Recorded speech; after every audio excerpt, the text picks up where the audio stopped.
তাহলে শুরু করা যাক। তোমাদের সাথে মনে হয় আমার ফার্স্ট ক্লাস, ক্লাস 8-এর। তো আমার নাম হলো শিশির কুমার সরকার, বর্তমানে পড়াশোনা করছি বুয়েট ট্রিপলি 23 ব্যাচ। তো তোমাদের আজকে বিজ্ঞানের আমরা পদার্থের গঠনের মানে পরমাণু গঠনের ফার্স্ট ক্লাসটা করবো। কি জানো পরমাণু সম্পর্কে একটু স্যার বলো। মৌলিক পরমাণু হচ্ছে মৌলিক পদার্থের ক্ষুদ্রতম একক। যে এটার কোনো কিছু মধ্যে বলো রয়েছে যা ইলেকট্রন, জানো। প্রোটন এবং নিউট্রন। পরমাণু হলো সবচেয়ে ক্ষুদ্রতর অণু, হচ্ছে ক্ষুদ্র পরমাণু। অনেকগুলো পরমাণু মিলিত হয়ে একটা অণু গঠন করে, ঠিক আছে? তো তো তোমাদের ক্ষুদ্র কণাকে এই দুই ভাগে ভাগ করা হয়েছে, যে অণু আর পরমাণু। এখন আমরা আসবো হলো পরমাণু নিয়ে। তো পরমাণু ধারণাটা কি করে আসলো এটা একটু দেখি আমরা। পরমাণুর ধারণা, তোমরা কি ডেমোক্রিটাসের নাম শুনছো পরমাণু ধারণাতে? জি স্যার। জি স্যার। হ্যাঁ, ডেমোক্রিটাস কি ইয়েস বলেছিলেন? স্যার, শুনেছি। হ্যাঁ, ডেমোক্রিটাস কি বলেছিলেন? পরমাণু কি ভাঙা যায় কি ভাঙা যায় না? ক্ষুদ্র ভাঙা যায় স্যার স্যার। পরমাণু হচ্ছে ক্ষুদ্রতম কণা, যেটা হচ্ছে অবিভাজ্য, ভাঙা যায় না। হ্যাঁ, ডেমোক্রিটাস বলেছিলেন ভাঙা যায় না। তো ডেমোক্রিটাস আমাদের কত আহ, অনেক আগে, মানে কি, খ্রিস্টপূর্ব 400 অব্দে, ঠিক আছে? খ্রিস্টপূর্ব 400 অব্দে তিনি বলেন যে কণা, পরমাণু সবচেয়ে ক্ষুদ্রতম কণা। তোমরা কিন্তু নোট করিও, ঠিক আছে? আমার সাথে সাথে তোমরা নোট করিও। সবচেয়ে ক্ষুদ্রতম কণা, ক্ষুদ্রতম কণা, এবং এটিকে আর ভাঙা যায় না। এটিকে আর ভাঙা যায় না, যায় না। ওকে। তো তিনি যেহেতু বলছে যে ভাঙা যায় না, অবিভাজ্য, তাহলে সেই অনুসারে তিনি এটার একটা নাম দেন। সেই নামটা হইলো ওই যে, এই পরমাণুর নামটা কি করে আসে, এইভাবেই আসে যে তিনি গ্রিক শব্দ, কোন শব্দ? গ্রিক শব্দ। এটা কিন্তু এমসিকিউতে আসে। গ্রিক শব্দ, গ্রিক শব্দ অ্যাটোমাস, অ্যাটোম, একদম। অ্যাটোমস, গ্রিক শব্দ অ্যাটোমস। এই গ্রিক শব্দ অ্যাটোমস মানে হইলো অবিভাজ্য, ঠিক আছে? গ্রিক শব্দ অ্যাটোমস মানে হলো অবিভাজ্য। তিনি এইখান থেকে নাম দেন হলো অ্যাটম, যেটা বাংলায় আমরা বলি পরমাণু। তো পরমাণুর নামটা আসলে এভাবে আসে। তো পরমাণুর নাম কে দেন? ডেমোক্রিটাস। তারপর আমরা আসি হলো, এটা তো গেল হলো ডেমোক্রিটাস। তো ডেমোক্রিটাস বললেন যে পরমাণু, পরমাণুকে আর ভাঙা যায় না। তিনি এটাই বললেন যে এটাই হলো অবিভাজ্য, এটাই হলো পদার্থের সবচেয়ে ক্ষুদ্রতম কণা। কিন্তু এখন আসলো হলো প্লেটো আর অ্যারিস্টটল। প্লেটো, তারা কি বললেন? তারা বললেন, মানে তারা এটার সাথে দ্বিমত পোষণ করলেন। তাহলে দ্বিমত প্রথম কারা দ্বিমত পোষণ করে? প্লেটো ও অ্যারিস্টটল দ্বিমত পোষণ করে।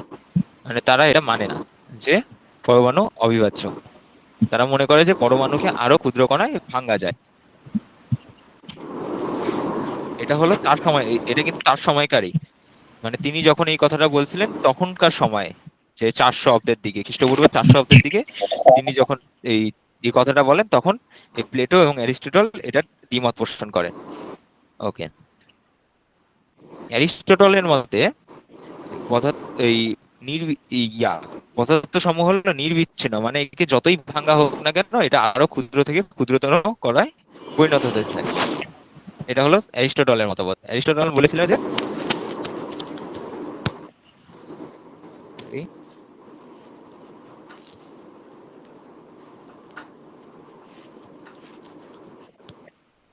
অ্যারিস্টটল কি বলেন যে এটাকে যতই ভাঙা হোক ক্ষুদ্র থেকে ক্ষুদ্র কোনো কণায় ভাঙতে পরিণত হবে। তাহলে এক কথায় ভাঙতে, ভাঙা যায়। ওকে। এইবার আমরা আসি হলো ইয়া 1803-এ। 1803-এ ডাল্টন, 1803-এ ডাল্টন, ডাল্টনের নাম শুনছো? ডাল্টন জি 1803 স্যার। সালে ডাল্টন কি বলে? ডাল্টন হলো পরীক্ষার উপর বিভিন্ন পরীক্ষা করে তিনি বলে যে পরমাণুই হলো মৌলিক পদার্থের ক্ষুদ্রতম কণা এবং তাকে আর ভাঙা যায় না। তাহলে তিনিও কি বলে, তিনি কার সাথে একমত হয়? ওই যে প্রথমে ডেমোক্রিটাসের সাথে। তবে এটা কি পরীক্ষা নিরীক্ষার মাধ্যমে, যে পরমাণু হলো ক্ষুদ্রতম কণা। এই জিনিসগুলো আমি কেন বলতেছি, এই জিনিসগুলো কিন্তু এমসিকিউ তে এভাবে আসে, যে কে প্রথম দ্বিমত পোষণ করেন, তারপর আবার এই দ্বিমত পোষণের পর ডাল্টন কত সালে বলেন যে পরমাণুকে আর ভাঙা যায় না। তো এগুলা কিন্তু আসে। ওকে, তো এটা তো গেল। এখন কথা হইলো, অ্যাকচুয়ালি কি ভাঙা যায় না? ভাঙা কিন্তু যায়। তাহলে তিনি কিভাবে পরীক্ষা নিরীক্ষার মাধ্যমে প্রমাণ করলেন যে ভাঙা যায় না? তো তখনকার তো মনে করো এই যন্ত্রপাতি অত আধুনিক ছিল না।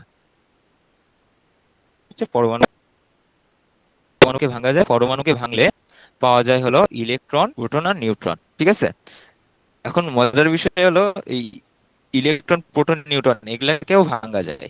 এগুলাকে এগুলাকে ভাঙলে কি পাওয়া যায় জানো? পড়ছো আগে কখনো? এগুলাকে ভাঙলে আবার স্ট্রিং পাওয়া যায়, যেটা তোমাদের বইয়ে নাই, বর্তমানে নাই, ক্লাস 9-10 উঠলে আবার জানতে পারবা। তো এত দূর তো বুঝতে পারছো না? তো ইলেকট্রন, প্রোটন, নিউট্রন এগুলা নিয়ে কিন্তু এখন রাদারফোর্ড এবং বোরের মডেল আছে। ঠিক আছে, তো রাদারফোর্ড, বিজ্ঞানী রাদারফোর্ড, রাদারফোর্ড এই ইলেকট্রন, প্রোটন নিয়ে একটা মডেল প্রকাশ করে। সেটা কত?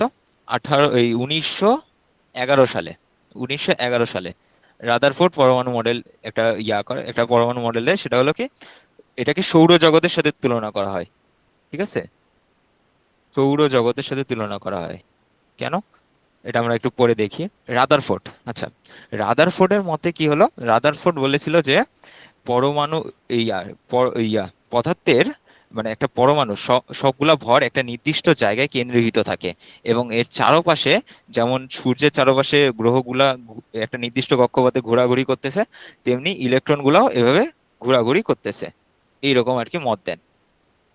ঠিক আছে, এখন কথা হইলো রাদারফোর্ড এটা কোন পরীক্ষার মাধ্যমে এই মতটা দেয় তোমরা কি জানো? এটা কিন্তু পরীক্ষায় লাগবে না, আমি তোমাদের বলতেছি। তো রাদারফোর্ড কি করে এটা বের করে সেটা শোনো। দেখো, রাদারফোর্ড কি করে, রাদারফোর্ডের একটা একটা এক্সপেরিমেন্টের সেট আপ নেয়। সেটা কি? এটা এরকম একটা,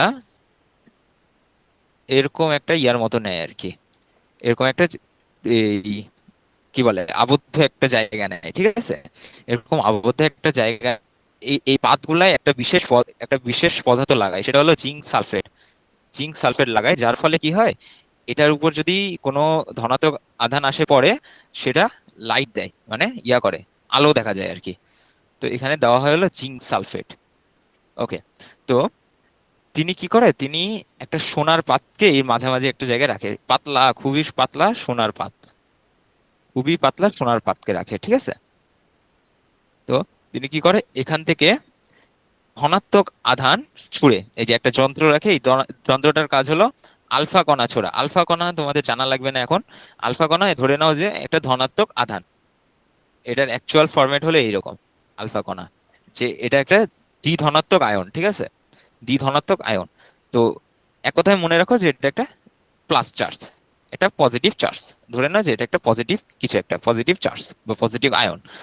তো এটা কি করে, এটা এই সোনার পাতকে আঘাত করে যখন, তখন দেখা যায় যে বেশিরভাগ রশ্মি, বেশিরভাগ এই কণাই এইভাবে যায়, ভেদ করে যায় এখানে, দিচ্ছে, মানে আলো দেখা যাচ্ছে, মানে যাচ্ছে, যায়, আলো দেখা যাচ্ছে। তাহলে এখানে সোনার পাতটা থাকলে তো অবশ্যই এখানে বাধা পাওয়ার কথা, তাই না? কিন্তু কেন এরকম আলো দেখা যাচ্ছে? এই যে এটা ভেদ করে যায়, এখানে আলো দেখা যাচ্ছে। তো এটা কেন হচ্ছে? এইটা থেকে তিনি বুঝতে পারে যে একটা পরমাণুর বেশিরভাগ জায়গায় ফাঁকা, পরমাণুর বেশিরভাগ জায়গায় ফাঁকা। আর কিছু কিছু কিছু কিছু আলো কি হচ্ছে, এখানে যায় বাড়ি খাচ্ছে, বাড়ি খায়ে আবার এইভাবে করে বেঁকে যাচ্ছে, আর এখানে যে আলো সৃষ্টি করছে, মানে আলো দেখা যাচ্ছে। তার মানে আমরা বুঝতে পারছি যে এভাবে বাড়ি খায় এটা বেঁকে গেছে, তার মানে কিছু একটার সাথে অবশ্যই বাড়ি খাইছে। তো এই হিলিয়ামের চেয়ে অবশ্যই কিছু ভারী কিছুর সাথে, মানে অনেক ভারী কিছুর সাথেই তো বাড়ি খাইছে, না হলে তো এভাবে রিফ্লেক্ট করার কথা না। তো এভাবে রিফ্লেক্ট করতেছে। তো তিনি এই এই এইগুলা থেকে বুঝতে পারেন যে পদার্থের বেশিরভাগ, মানে একটা পরমাণুর বেশিরভাগ জায়গায় ফাঁকা, পরমাণুর বেশিরভাগ জায়গায় ফাঁকা, এবং পরমাণুর সমস্ত ভর একটা নির্দিষ্ট জায়গায় কেন্দ্রীভূত আছে। যার ফলে কি হচ্ছে, যখন এই যে ধনাত্মক আধানটা আসে পড়তেছে, আমরা কি জানি যে আচ্ছা, এইখান থেকে আরো কিছু জানা যায়, যে ধনাত্মক আধানটা আসে পড়তেছে, তখন এই যে এখানে এটাকে রিফ্লেক্ট করতেছে। এখন কথা হলো, যদি এই কেন্দ্রের চার্জটা নেগেটিভ হতো, যদি এই কেন্দ্রের চার্জটা নেগেটিভ হতো, তাহলে তো এইটাকে আর রিফ্লেক্ট করতো না, কারণ আমরা কি জানি পজিটিভ নেগেটিভ পরস্পরকে আকর্ষণ করে। তাহলে কিন্তু এটাকে আর রিফ্লেক্ট করতো না, এটা এর সাথে মিলিত হয়ে যেত, এই আধানটা ওর সাথে মিলিত হয়ে যেত। তো যেহেতু রিফ্লেক্ট করতেছে, তার মানে অবশ্যই ভিতরে পজিটিভ কিছু একটা আছে, ভিতরে পজিটিভ কিছু একটা আছে। এটা থেকে এটা জানা যায় যে ভিতরে পজিটিভ কিছু একটা আছে এবং ভারী কিছু একটা আছে। তো এই এই পরীক্ষাটার মাধ্যমে তিনি এই কয়েকটা দেন, সিদ্ধান্ত নেন। সেটা কি? যে পরমাণুর এটা একটু আমরা সরাই দিই। আচ্ছা, তোমরা কি পরীক্ষাটা বুঝতে পারছো? কোথাও কি বুঝতে ঝামেলা আছে? হ্যালো, সবাই বুঝতে পারছো? জি স্যার।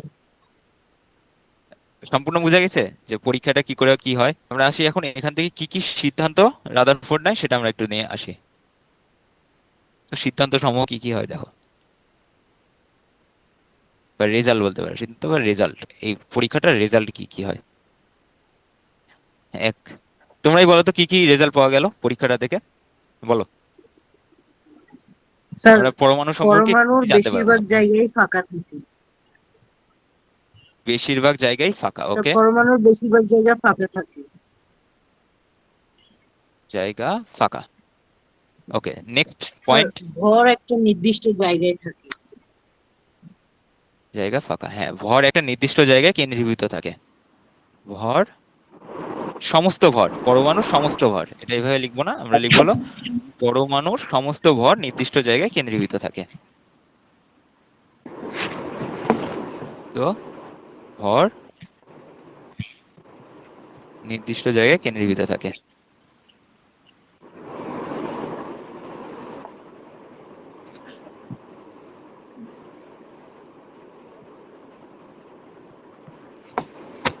কেন্দ্রীভূত থাকে। আচ্ছা, আরেকটা পয়েন্ট কি?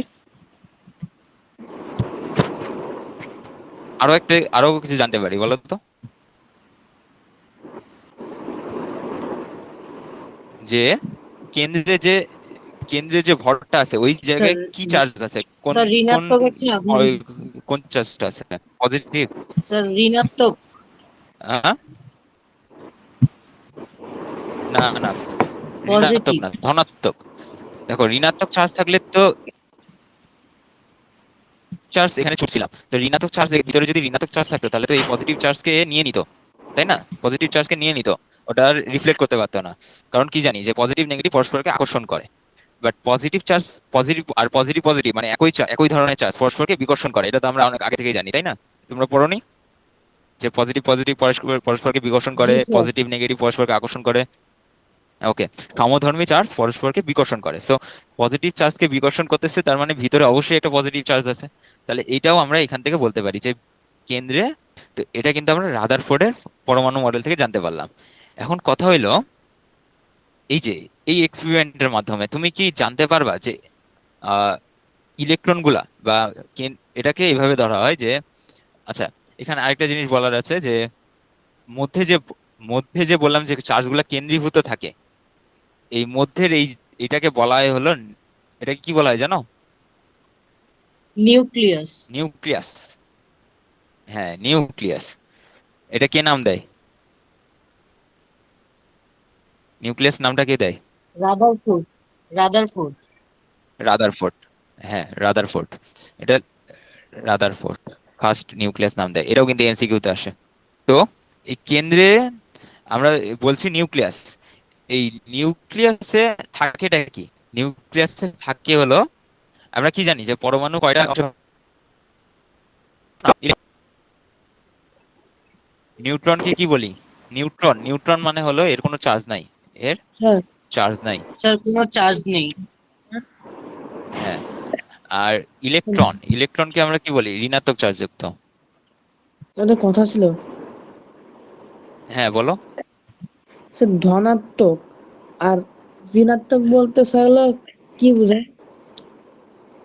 ধনাত্মক, পজিটিভ মানেই ধনাত্মক, প্লাস চার্জ, প্লাস বুঝো? তো আমরা সামনে আগাই। দেখো তাহলে কি, প্রোটনের চার্জ পজিটিভ, নিউট্রনের কোনো চার্জ নেই এবং ইলেকট্রনের চার্জ নেগেটিভ। তো এই রাদারফোর্ড, তার মানে ভিতরে অবশ্যই কি আছে? নিউট্রন আর হলো প্রোটন তো অবশ্যই মাস্ট আছে, তার সাথে ধরা হয় যে নিউট্রনটাও এর ভিতরে আছে। কারণ দেখো প্রোটনের চার্জ পজিটিভ আর নিউট্রনের কোনো চার্জ নাই, তাহলে দুটা মিলাই এই নিউক্লিয়াসের চার্জ কি হয়ে যায়। তারপর আমি কি বললাম যে এই রাদারফোর্ড এই পরীক্ষার মাধ্যমে কি জানতে পারলেন যে সমস্ত ভর একটা জায়গায় কেন্দ্রীভূত থাকে।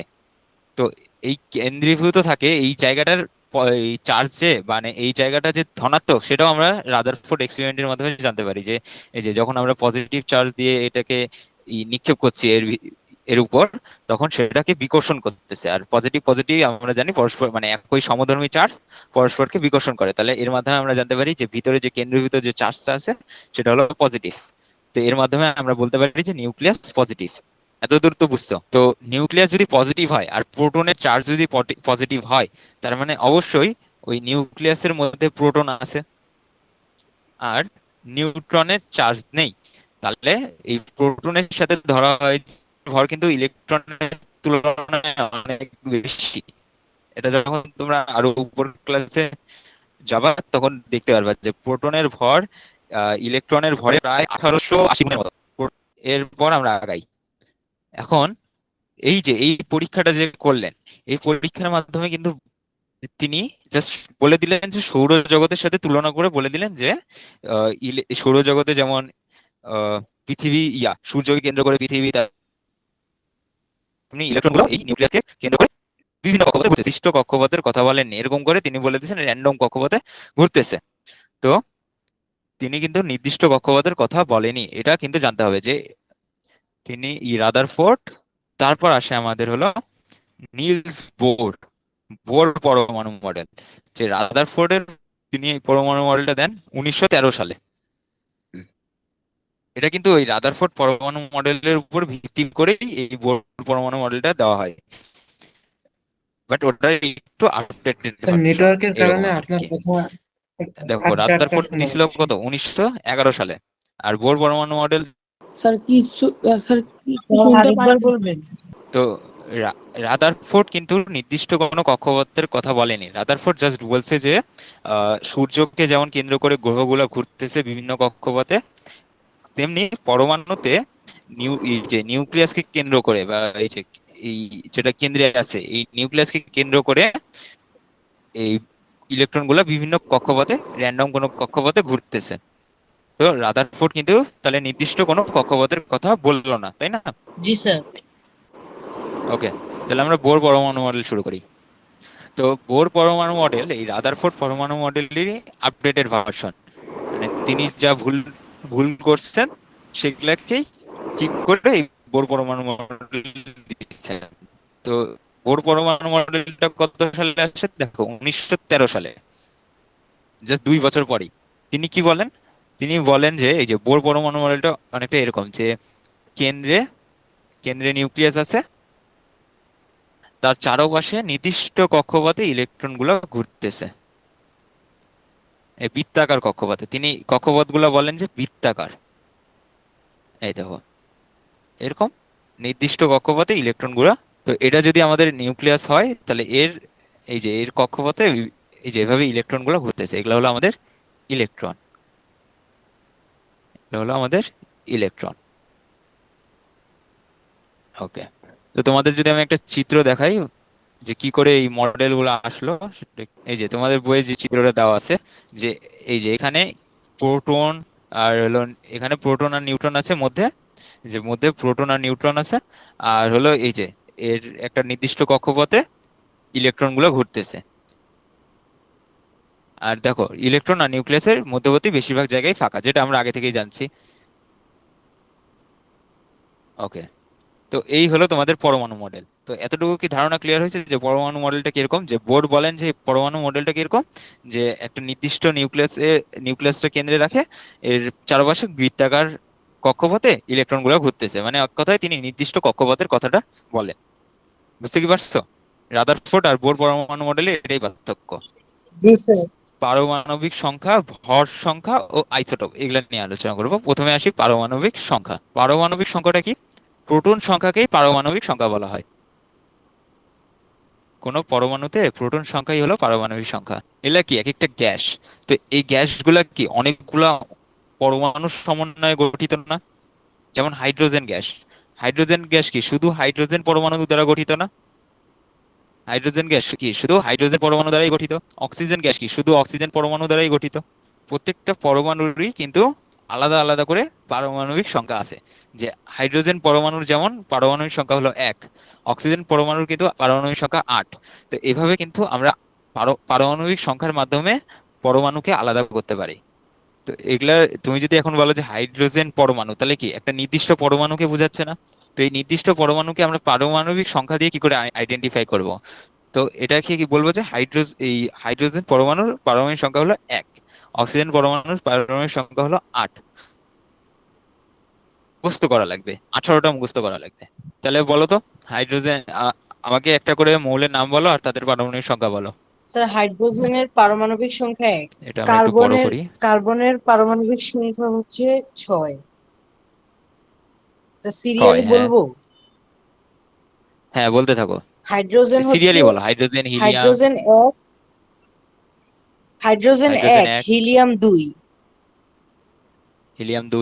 হিলিয়াম 2, লিথিয়াম হ্যাঁ, 3, তারপর লিথিয়াম 3। হ্যাঁ, তারপর তারপর বেরিলিয়াম হচ্ছে 4, বোরন 5, বলতে থাকো।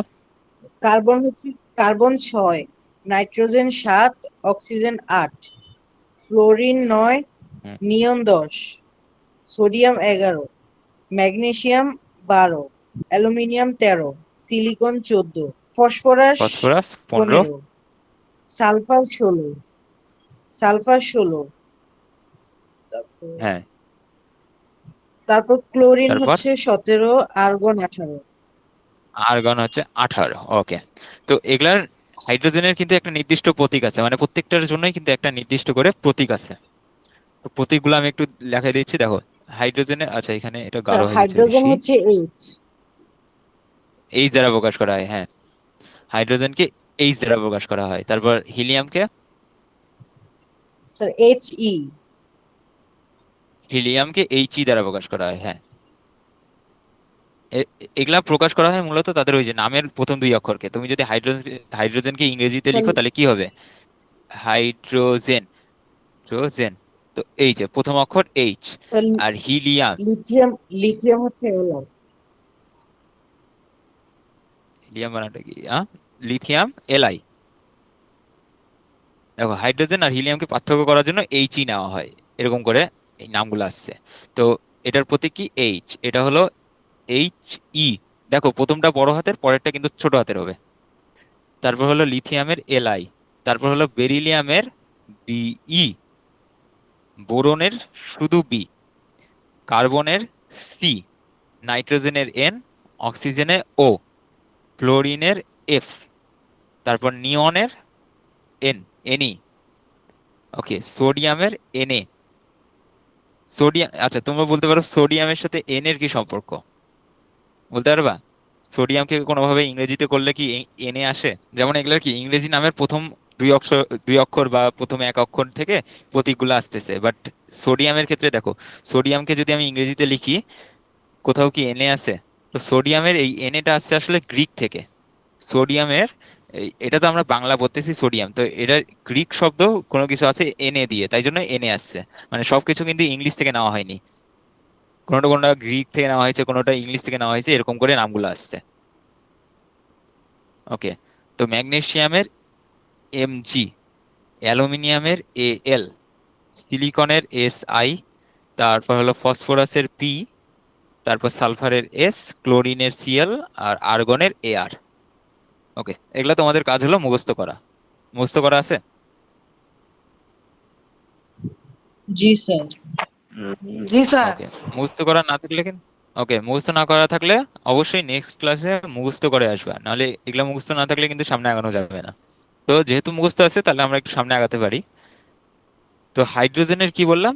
হাইড্রোজেনের, উম, তোমরাই বললা হাইড্রোজেনের কি প্রোটন সংখ্যা কত? 1, তাই না? তো একটা গোল দিবা, মধ্যে লিখবা হলো হাইড্রোজেন, ঠিক আছে? এটা হলো হাইড্রোজেনের নিউক্লিয়াস। তো হাইড্রোজেনের কক্ষ দিবা হলো একটাই কক্ষপথ।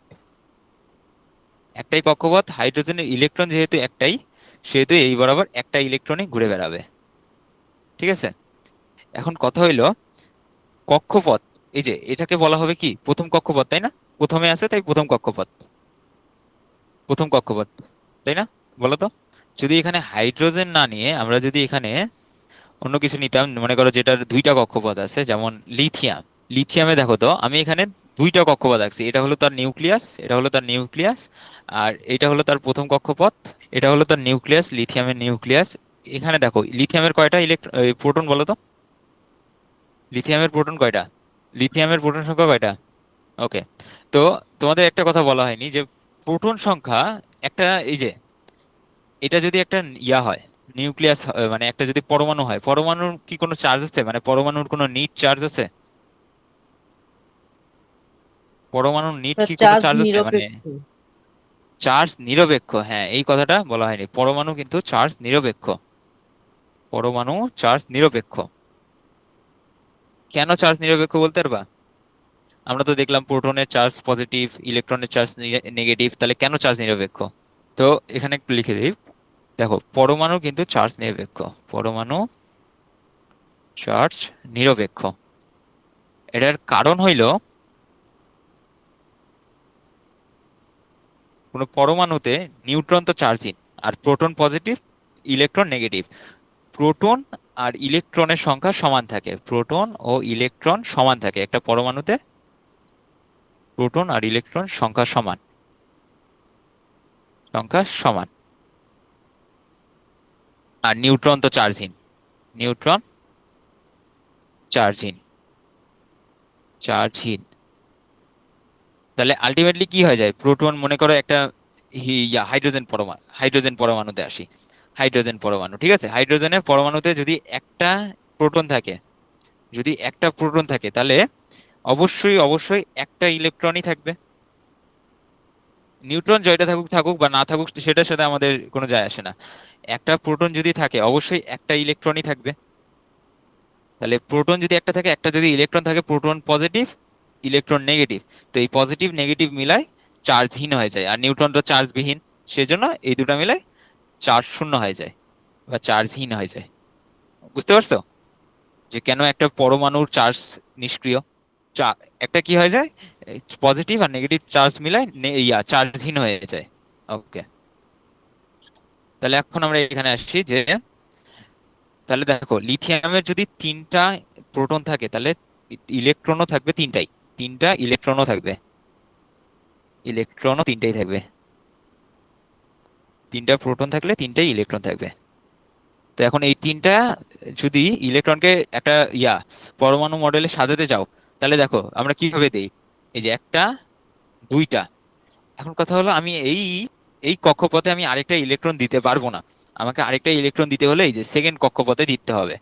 তাহলে এটা হলো আমার প্রথম, এই যে কাউন্ট কি করে হবে, কাউন্ট হবে এই যে নিউক্লিয়াস থেকে, নিউক্লিয়াস থেকে একটা একটা করে বাড়বে, প্রথম, এটা হবে দ্বিতীয়। এখন কথা হইলো আমি কেন ওই কক্ষপথে তিনটা ইলেকট্রন দিতে পারলাম না, বা চারটা ইলেকট্রন কেন দিতে পারবো না, বা পাঁচটা ইলেকট্রন কেন দিতে পারবো না?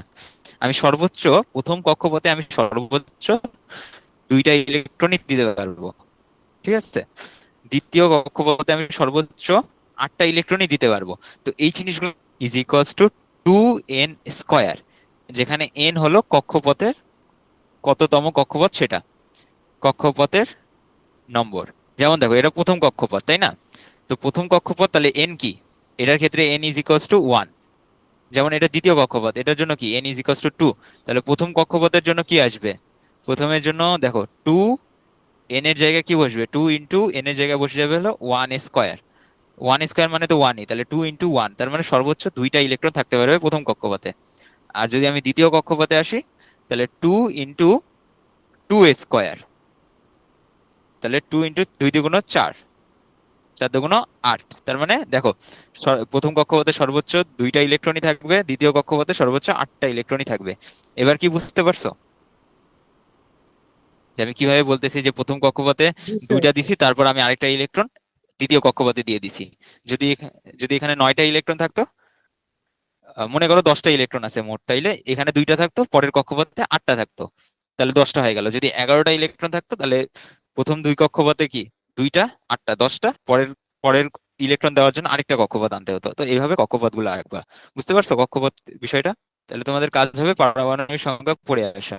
আর ভর সংখ্যাটা পারলে মুখস্থ করিও, ঠিক আছে? আমি একটু লিখে দেই, নাহলে আমি লিখে তোমাদের এই স্লাইডে দিয়ে দিব এর মধ্যে, এর সাথে ভর সংখ্যা। আচ্ছা নেক্সট দিনই পড়াই ভর সংখ্যা, এখন আর নিতে পারবো না, থাক। তোমরা এইটুকুই পড়ে আসো, নেক্সট দিন আমরা ভর সংখ্যা থেকে শুরু করবো, ঠিক আছে?